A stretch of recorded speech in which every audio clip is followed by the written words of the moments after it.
I thought it was just a normal call. A car accident out on an empty stretch of road late at night. Routine stuff. But when I got there, something felt off. The car was still warm, the door wide open like someone had just stepped out, but there was no one around. Just this strange silence, like the whole world had stopped breathing. Then I noticed the marks. Long, jagged scratches on the door, and something in the dirt nearby that I couldn't quite make sense of. That's when I knew this wasn't going to be like any call I'd answered before.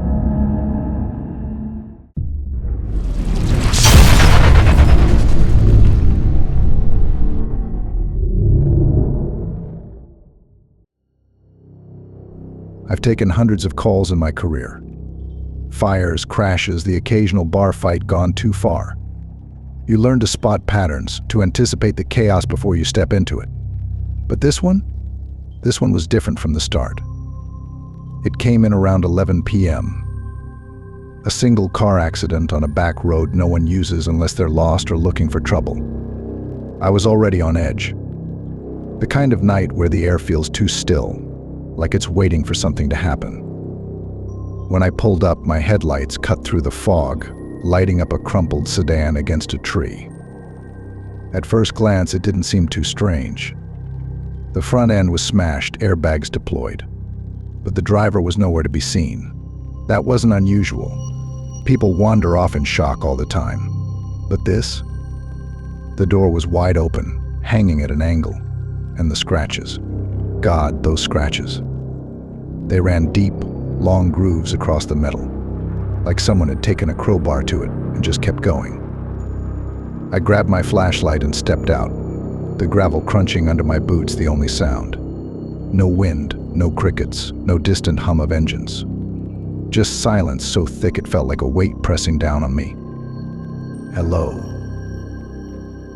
I called out, my voice cutting through the stillness. Nothing. Just the faint rustle of leaves, like something moving deeper in the woods. I circled the car, my flashlight beam catching shards of glass glinting in the dirt. That's when I saw it. Not blood, not shoe prints, just marks in the ground, drag marks, as if someone, or something, had been pulled away from the car. I should have called it in right then. But I didn't. Something about the scene had me frozen, like if I turned my back, I'd miss whatever it was that didn't want to be seen. I took a step closer, following the drag marks. They led off into the brush, disappearing under a thicket of branches. My flashlight caught something glinting in the dirt. A phone. Screen cracked, a smudge of dirt across the case. I bent down to pick it up, half expecting it to buzz to life in my hand, but it didn't. Just dead. All right. I muttered to myself, more to fill the silence than anything.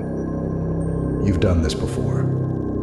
Stay calm. Take it one step at a time. The marks stretched farther than I thought. Whoever, or whatever, had been here. They were dragged a good 20 feet before the trail just stopped. No signs of a struggle, no footprints leading away. Just an empty patch of dirt that looked like someone had swept it clean. I stood there for a moment, scanning the woods. My breath hung in the air, visible in the beam of my flashlight.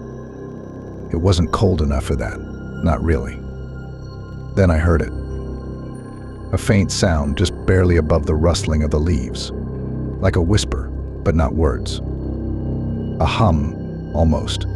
Low, uneven, like someone trying to tune a radio in their throat. Hey. I called out louder this time, stepping toward the sound.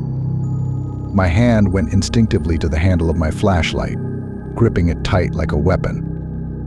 If someone's out there, you need to come out. You might be hurt. The hum stopped. Dead silence again. And then, faintly, from somewhere deeper in the woods, "Help me." The voice was soft, broken, barely more than a croak. But it was enough to send every hair on the back of my neck standing straight up. "Where are you?" I called back, shining my light in the direction it had come from. No answer. I took another step forward, the beam catching the glint of something hanging from a low branch. A strip of fabric, torn and caught on the bark. I reached up to grab it, and as I did, the radio on my shoulder crackled to life. Blake, what's your 20? It was dispatch. Megan's voice, sharp and clear, cutting through the fog like a lifeline. I almost jumped out of my skin. I'm out here on Old Mill Road near the 27 marker. I think I might have found something. Stay put, She said, her tone all business. Backup's on its way. I should have felt relief. But as the radio went silent, I realized something that made my stomach drop. The voice I'd heard, the one that called for help. It didn't sound like it was coming from a person. It sounded like it was coming from my radio. I froze, staring at the radio like it might start talking again. My fingers hovered over the call button, but I didn't press it. I didn't want to hear that voice again. I forced myself to take a deep breath. Focus. Maybe I'd imagined it. The woods were messing with my head. That had to be it. Still, my heart was pounding hard enough to drown out the silence around me. I glanced back toward the car. It was barely visible through the trees now, just the faint glow of my truck's headlights cutting through the mist. Part of me wanted to go back, wait for backup like Megan had said.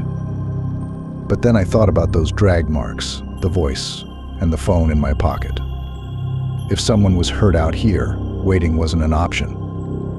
All right, I muttered under my breath, adjusting my flashlight. One more look, then I'm out. I turned toward the woods again, following the faint trail where the drag marks had ended. My boots crunched softly on the dead leaves, and I swore I could hear my own heartbeat in the quiet. The deeper I went, the colder it got. Not just the air. Everything felt colder. My skin prickled like I'd walked into a freezer. The flashlight beam seemed weaker, barely cutting through the fog. And then I smelled it. It was faint at first, like something wet and metallic. Blood. The kind of smell that clings to the back of your throat. I tightened my grip on the flashlight and kept moving, fighting the urge to turn back. The sound came again. That hum, low and uneven, like a half-formed melody. It was closer now, circling me, shifting from one side to the other like it didn't want me to pin it down. Who's there? I called out, turning in a slow circle, shining the light in every direction. Nothing. But just as I turned back the way I'd come, the beam caught something up ahead. A shape low to the ground, hunched over. My stomach tightened. Hey. I called, stepping toward it. It didn't move. Are you all right? I kept my voice steady, but my fingers were trembling on the flashlight. The shape twitched, then turned. Slowly, deliberately. I only caught the briefest glimpse. A pale, almost translucent face, hollow eyes that reflected the light like glass, and a mouth that stretched too wide, as if it were trying to smile. I stumbled back, nearly tripping over a root. When I looked again, it was gone. The woods were empty. Quiet. Just me and my flashlight, the mist swirling around my feet. My radio crackled again. Blake. Megan's voice came through, sharper this time. Backup's 10 minutes out. What's your status? I swallowed hard, forcing my voice to stay calm.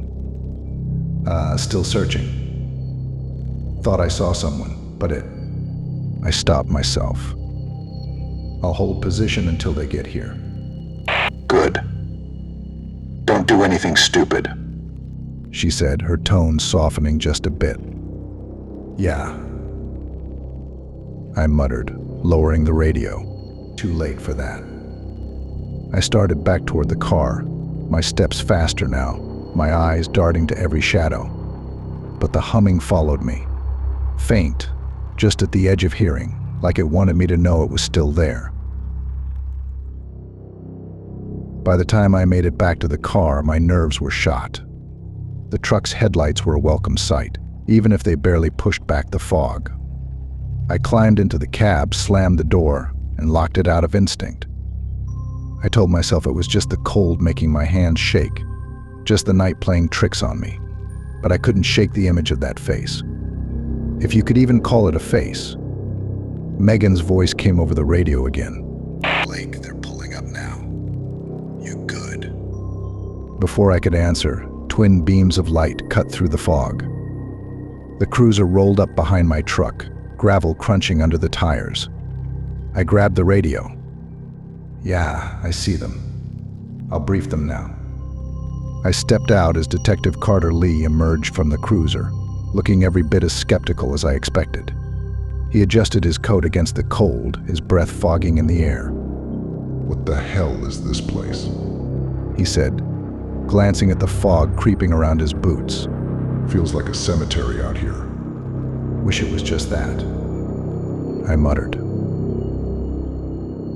Behind him, Officer Donnie Reyes stepped out, flashlight already in hand. She was younger, greener, but sharp.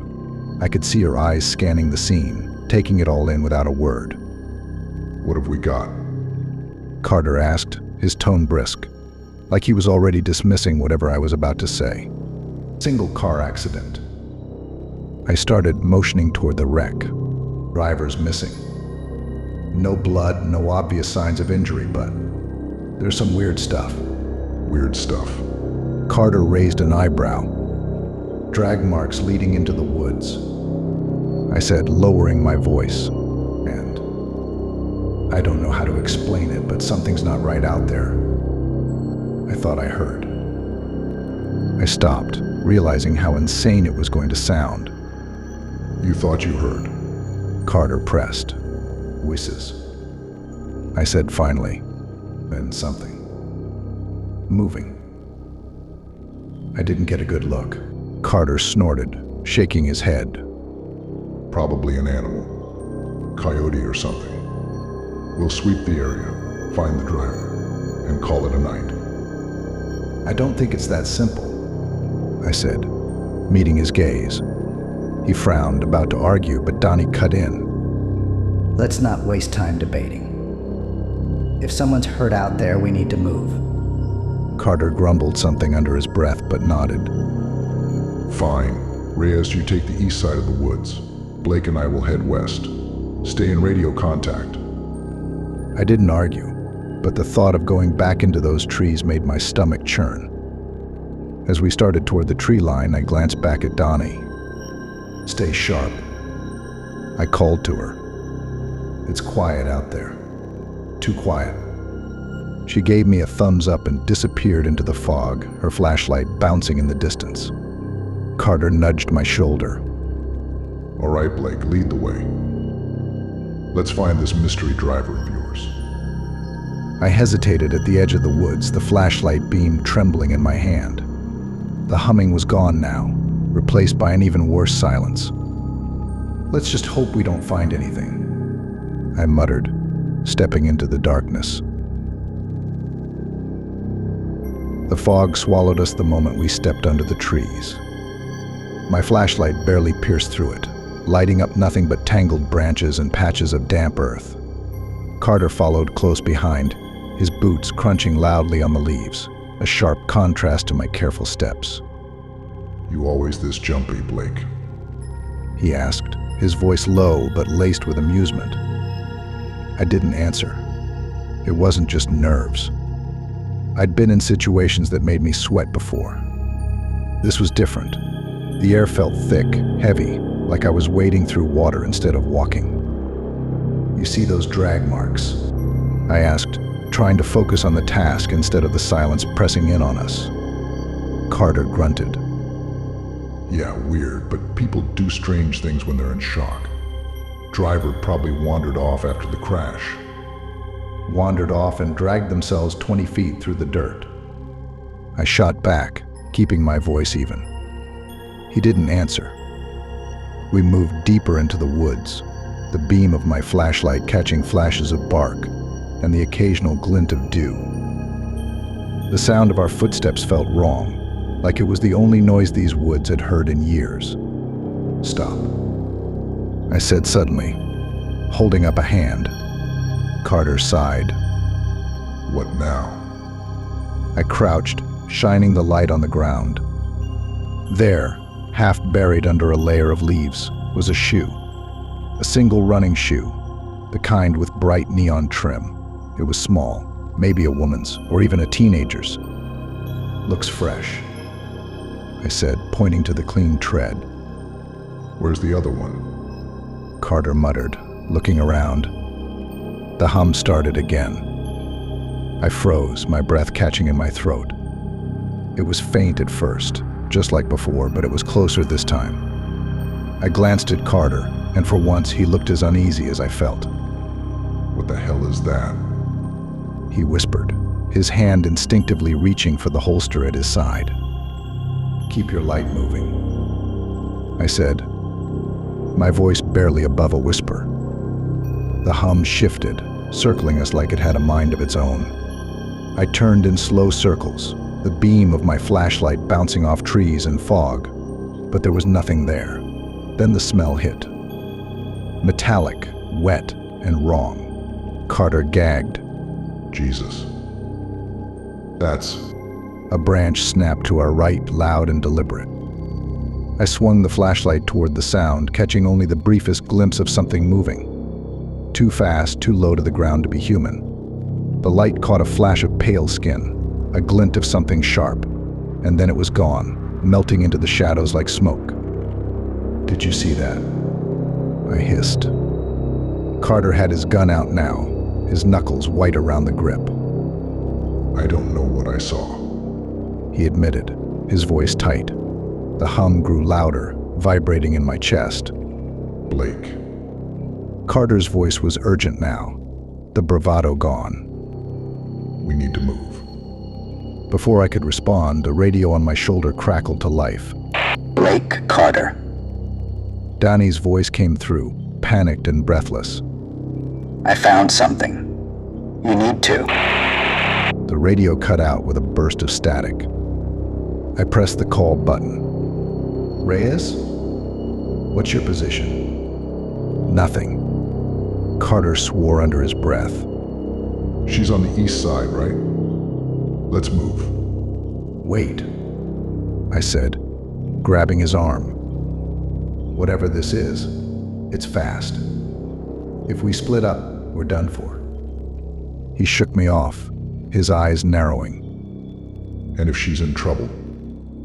We don't leave people behind, Blake. I didn't argue, but every instinct I had told me this was a mistake.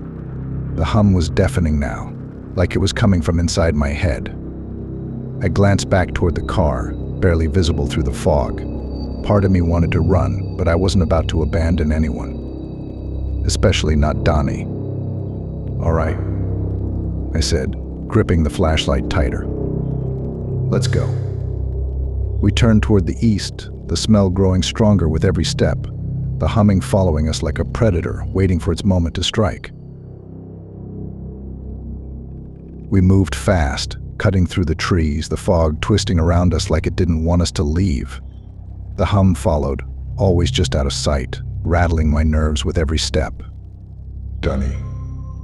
Carter called, his voice sharp and cutting through the thick silence. No response.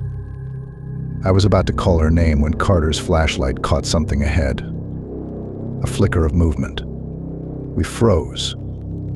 Reyes. Carter called again, this time softer, like he didn't want to disturb whatever might answer. Then we saw her. Donnie was standing in a small clearing, her back to us, her flashlight aimed at the ground. She wasn't moving. "Donnie." I stepped forward, but Carter grabbed my arm. Wait. He said, his voice low. Something's wrong. I wanted to shake him off, to run to her, but then I saw what he meant. The light from her flashlight wasn't steady. It was shaking, flickering across the ground like her hands were trembling. Reyes. Carter tried again, his grip tightening on his gun. She didn't respond. We crept closer, the air growing colder with every step. I called out to her once more, softer this time. "Donnie, you okay?" Finally, she moved. Slowly, her head turned, just enough for me to see her profile. Her face was pale, her eyes wide with something I can only describe as terror. Her mouth moved, but no sound came out. Then I saw what she was looking at. The flashlight beam illuminated a shape in the dirt. A body. No, not just a body. It was twisted, mangled, like it had been dragged through something impossible. The skin was pale, stretched, and wrong. But it wasn't just the body that froze me in place. It was the tracks around it. They weren't human. Long, clawed impressions cut deep into the dirt, circling the body like whoever, or whatever, did this had taken its time. Donnie's voice finally broke through the silence, barely a whisper. It's still here.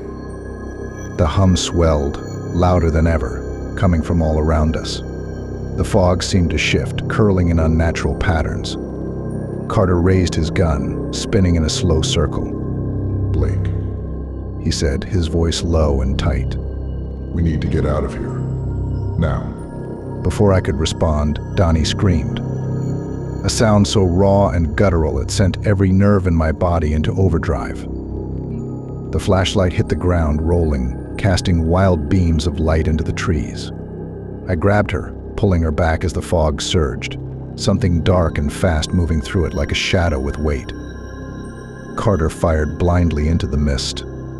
The shots echoed, but the hum didn't stop. If anything, it got louder, angrier. "Move," I shouted, dragging Donnie toward the direction of the cars. Carter followed, his gun raised, but I could see the panic in his eyes. The hum chased us, closing in, the fog thickening until I couldn't tell where the ground ended and the air began. And then, just as suddenly as it started, it stopped. We burst out of the tree line, gasping for air. The cars were there, untouched, their headlights cutting through the edge of the fog.